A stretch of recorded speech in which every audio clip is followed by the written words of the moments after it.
My family betrayed me in court, causing me to lose custody of my son. Now, they need my help after my ex-husband betrayed them too. I secretly recorded them confessing everything. So, this is going to be kind of long because there's a lot of context that I need to mention for everything to make sense.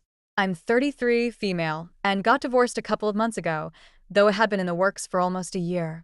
I met my ex-husband James through friends when I was 25, and after dating for 2 years, we decided to move in together and get married.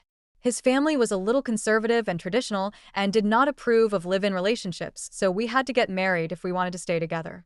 I really liked James, so I didn't see a problem marrying him. My parents were also on board with the decision, so we got married. Within a year of living together, I found out that I was pregnant, and we were overjoyed. It felt like our family was really coming together and everything was falling into place. But unfortunately, when I announced I was pregnant, my in-laws started pressuring me to quit my job and focus on being a mother. It didn't make it any easier that my job wasn't very lenient with maternity leave, and since I had only been working there for a short time, my maternity leave would be especially short. At the time, I weighed the pros and cons and decided to quit my job. It wasn't a decision I made alone. Everyone had a part in it.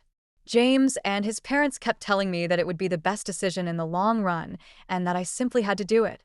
James seemed confident, saying he would take care of the family and that I didn't need to worry about the money. I just had to focus on raising our child. My parents and my older brother also thought it would be best for me to quit my job and stay at home, as that's what my mother had done. Even though my mom could have gone back to work, she chose not to because raising her children was a priority for her. I had a lot of pressure from both sides of the family, so I decided to quit. When I was in my second trimester, everything was going well, and I had full faith in my husband. I thought he would never let me down, which is why I left my flourishing career to be a stay-at-home mom.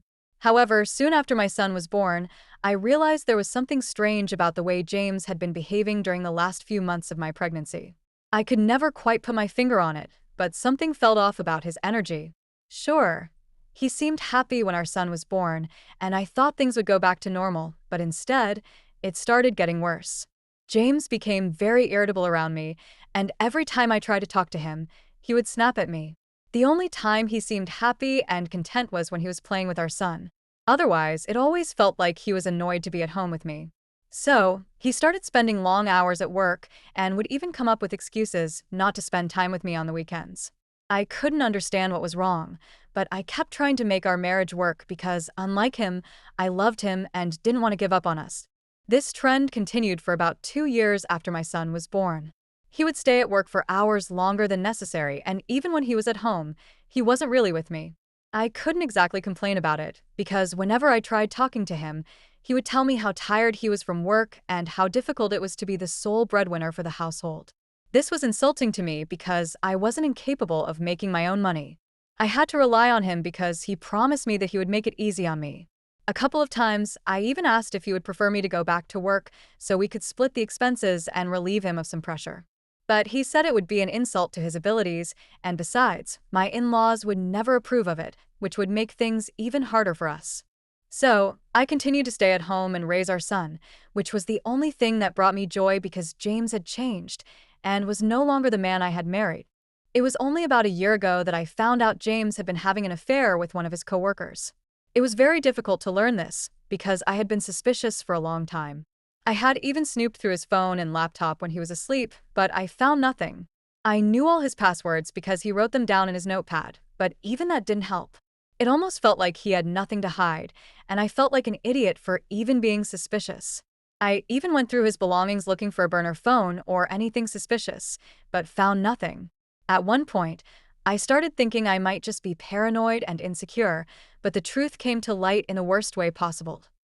James and I threw a big birthday party for our son about a year ago, and he invited the coworker he was cheating on me with. She was a single mother with a son about the same age as ours, so I didn't think anything of it. He had told me that she was a close friend, so I didn't find it strange that he invited her.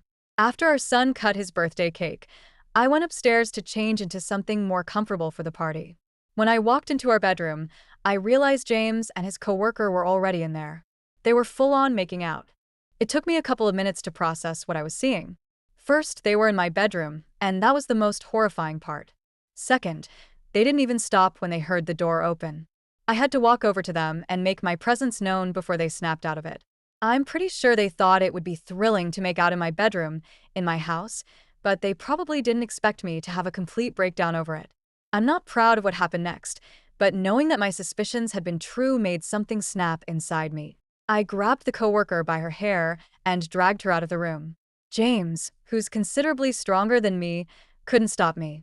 I don't even remember much of it, because I think I had a rage blackout. I dragged her downstairs with James right behind me and pushed her into the middle of the room, in front of everyone. I don't remember everything I said, but I apparently called her a bunch of derogatory names and told everyone what she and James had been up to in my bedroom. I didn't even care that my son was right there, along with a bunch of his friends. Looking back, it's extremely embarrassing and inappropriate, but at the time, it didn't even occur to me. I was just screaming at the top of my lungs. My parents, my brother, and my in-laws were all there, and I think it was my father who finally calmed me down and took me back to my room. Once inside, I completely broke down and started sobbing uncontrollably. But instead of staying with me to comfort me, my dad locked me in my room and went back out. I should have known right away that my parents didn't care about me. They had always cared more about appearances than anything real, but this was insane. Nobody checked on me for hours. Even after I had calmed down, I had no idea what was going on outside. I didn't have my phone, so I couldn't even ask anyone. It wasn't until after midnight that my brother came to let me out. When I asked what had happened after I was locked away, he told me that everyone had left after my breakdown. He said that James had left with my son and his parents, and the only people left in the house were my parents, my brother, and me. Then, my family decided that the discussion would be me apologizing to everyone for my behavior. They even wanted me to apologize to James and his coworker. They claimed James had a hard time convincing her not to press charges because my actions were considered physical violence against her. So now I owed it to him to talk things through and avoid making this a bigger deal. I lost it and told them to get out of my house. I wasn't going to let them under my roof and make me apologize to my cheating husband. I got into a huge argument with my family because they were telling me I owed it to James to give the marriage a second chance. They also said they'd cut ties with me if I didn't. I told them to go ahead because I didn't care anymore. I was going to file for divorce and leave this mess behind, and I didn't need anyone's permission. So the very next day, I contacted a lawyer and filed for divorce. Within a week, James was served, and he had the audacity to act shocked and disappointed. He came home the day he received the papers and demanded an explanation. I told him there was no way I would take him back after what he had done and how he had insulted me. We had a nasty verbal argument where I called him a lot of names, and he promised that I would never see my son again. I didn't realize how serious he was about that until the custody battle began.